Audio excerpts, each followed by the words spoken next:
السلام علیکم عزیز طلباء، صالح سوہم۔ کل کے لیکچر میں نے آپ کو حرکاتی تصورات سے آگاہی کے بارے میں، سکیڑنا اور پھیلانا کے بارے میں، اسٹریچنگ، کرلنگ اینڈ اسٹریچنگ۔ آج کے لیکچر میں مڑنا اور مروڑنا، ٹرننگ اینڈ ٹوسٹنگ، ٹرننگ اور مروڑنا، ٹوسٹنگ۔ تو اگر ہم اپنے جسم کو آگے پیچھے یا دائیں بائیں لے جائیں تو یہ عمل مروڑنا کہلاتا ہے، مڑنا کہلاتا ہے۔ یعنی کہ اگر آپ اپنے جسم کو آگے پیچھے یا دائیں بائیں لے جائیں تو یہ عمل کیا کہلاتا ہے؟ مڑنا۔ حرکت کے جسم کے کسی حصے یا عضو میں بل ڈالنا، جسم کے کسی عضو میں بل ڈالنے کو مروڑنا یعنی کہ ٹوسٹنگ کہتے ہیں۔ مڑنے اور مروڑنے کی سرگرمی اپنی نوعیت کے لحاظ سے مختلف ہیں لیکن یہ ایک دوسرے کے ساتھ لازم و ملزوم ہے۔ ایک حرکت کے بعد دوسری حرکت کا پیدا ہونا ضروری ہے۔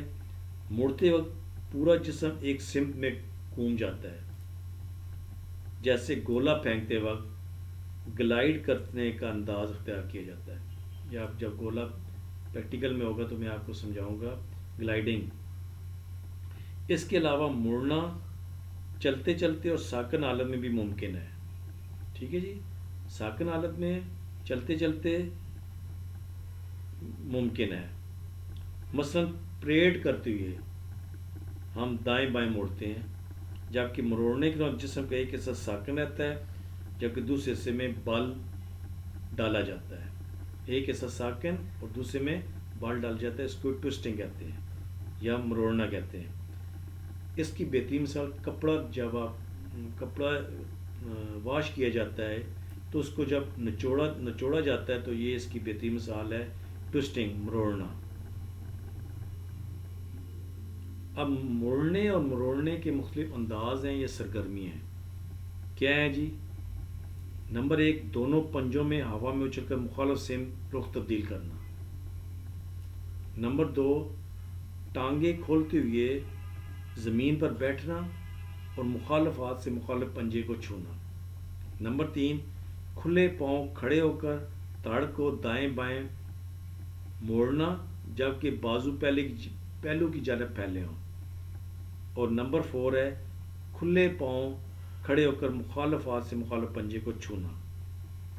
ٹھیک ہو گیا جی؟ پہلا ہو گیا سکیڑنا اور پھیلانا، کرلنگ اینڈ اسٹریچنگ۔ نمبر 2، مڑنا اور مروڑنا، ٹرننگ اینڈ ٹوسٹنگ۔ اس کی میں نے آپ کو مختلف سرگرمیاں یا انداز بتائے ہیں۔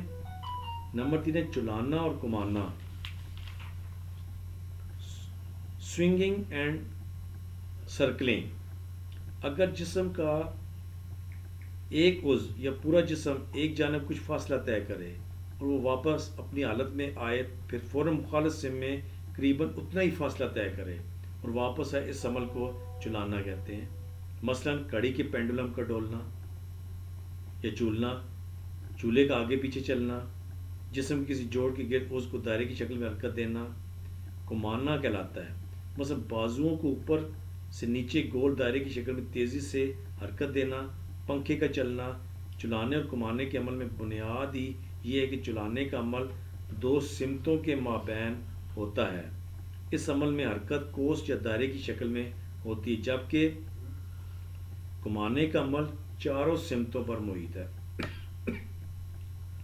اور اس میں حرکت دائرے کی صورت میں ممکن ہے یا مثال ہے۔ اب چولنے کے مختلف انداز: سر کے بل کھڑے ہو کر ٹانگوں کو آگے پیچھے چلا کر جسم کو متوازی رکھنا، افقی بار سے لٹک کر جسم کو آگے پیچھے اور پہلو کی جانب چلانا، چلتے اور دوڑتے ہوئے ہاتھوں کو چلانا۔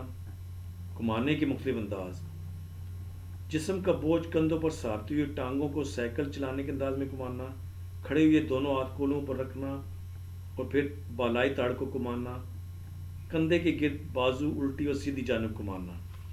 ٹھیک ہے، پھر اس کے علاوہ جی توازن اور وزن سہارنا، چلتے ہوئے یا کھڑے، بیلنسنگ اینڈ ویٹ بیئرنگ۔ چلتے ہوئے یا کھڑے ہوئے ہم اپنے جسم کو متوازن رکھتے ہیں، چلتے دوڑتے اور چھلانگ لگاتے ہوئے چلتے ہمارا مرکز ثقل اپنی جگہ تبدیل کرتا ہے۔ ہم اپنے اعضاء کی مدد سے جسم کو متوازن رکھنے کی کوشش کرتے ہیں۔ جمناسٹک کی تمام سرگرمیوں میں توازن بنیادی شرط ہے. ٹانگوں پر وزن سہارتے ہوئے بڑی خوبی سے کھڑے ہوئے چلتے پاکتے اور اچھلتے ہیں. توازن اور وزن سہارنے کا عمل آپس میں لازم و ملزوم ہے. ٹانگوں کے علاوہ جسم کے مختلف اعضاء پر بھی وزن سہارا اور توازن قائم کیا جا سکتا ہے. مثلا ہاتھوں کے بل کھڑے ہونا. توازن اور وزن سہارنے کے مختلف انداز کیا ہیں جی؟ ہاتھوں کے بل کھڑے ہونا، رسے پر چلنا اور توازن قائم کرنا، ہیڈ سٹینڈنگ، سیدھی کلہ بازی الٹی کلہ بازی لگانا، ریل گاڑی کی پٹری پر چلنا اور توازن قائم رکھنا. آج کے لیے اتنا کافی ہے. انشاءاللہ اگلے لیکچر میں آپ کو مزید بتاؤں گا.